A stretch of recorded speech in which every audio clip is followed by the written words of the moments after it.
In this video, I'm gonna teach you how to connect Sony A6000 to OBS. It's a very easy process, so make sure to follow along. In this video, I'm gonna teach you how to properly set up and use your A6000, connect it to a PC or laptop, and use it within OBS. To do this, you don't need to download any additional piece of software. However, sadly, you will need adapters. So the main one is going to be the Elgato Cam Link. The Cam Link will establish the connection between your camera and your PC with a single USB port. So as you can see here, it has an HDMI input that goes into the Cam Link, and then you are able to connect it to your PC with USB.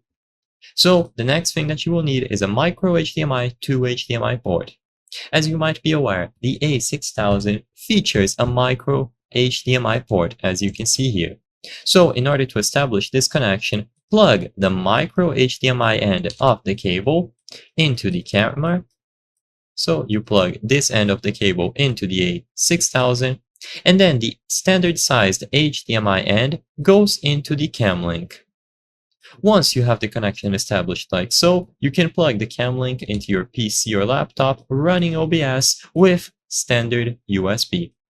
So once the cam link is connected, the cam link 4K is going to appear under any capture device, including inside of OBS. So all that you have to do here is choose the option to add a new source, select video capture device, add a new one, and it is going to appear under the devices. Now sadly, I don't have a camera at the moment to demonstrate this with, but as long as you select Camlink 4K as the video capture device, you will be able to get this done.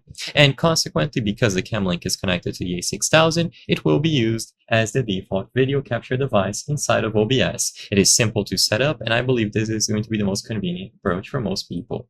I hope I was able to help you on how to connect Sony A6000 to OBS. If this video helped you, please be sure to leave a like and subscribe for more very easy tips. Thank you for watching.